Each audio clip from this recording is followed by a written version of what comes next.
Welcome to James Plays Games. I'm James, and I play games. It's a new year, and with it comes a few changes to our format here on the show. Don't worry, we're just doing some slight remodeling. You'll barely notice a difference. Firstly, we're dividing up the show into 3 parts. The premise, where I discuss the story of the game and any inspirations it seems to have taken into the context of the plot. The execution, where I exclusively talk about what the game did right and wrong with the gameplay. And finally, the conclusion, where I will cover any other points that didn't fit within the first 2 parts, while bringing the review to its inevitable conclusion. I think this will help to give everyone out there watching from home a clear idea if the game is something you'd like to purchase or if you'd like to pass for now. Today I'll be playing Bastion, a title that initially released in 2011 by Supergiant Games.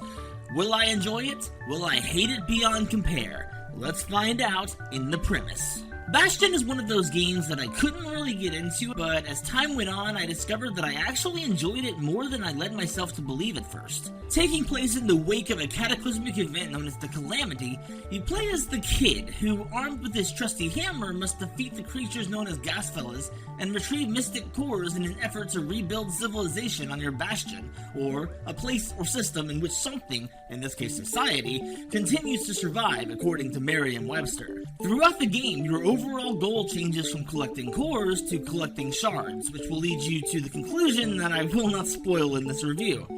That being said, the way that the game interweaves the story with the various forms of gameplay was very interesting and always kept me engaged and fascinated with the presentation. Overall, the gameplay is pretty repetitive, with you choosing a location to explore, beating up on the various enemies the game throws at you, retrieving the core in some cases, or being introduced to a new survivor in others, and returning to the Bastion.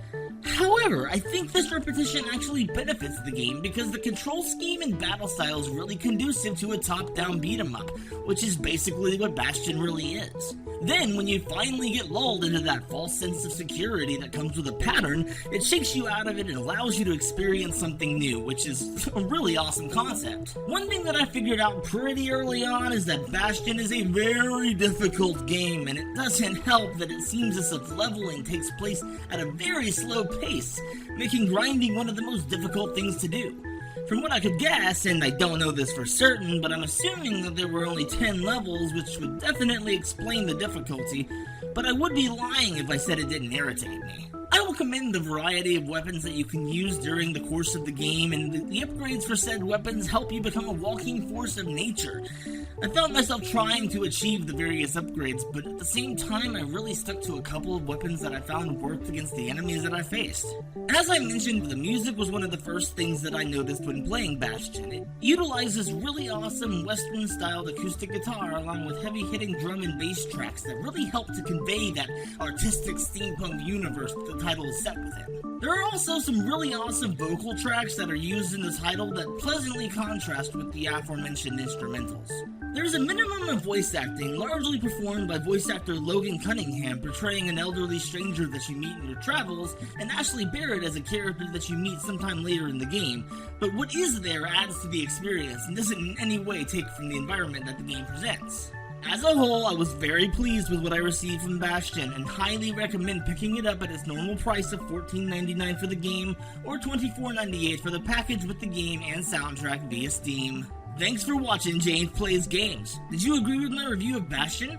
Let me know in the comments, and while you're at it, you can tell me what game you'd like me to play next. James Plays Games is a Pixelation Entertainment production, so if you'd like to read more reviews, previews, and other content, hop on over to www.pixelation.com.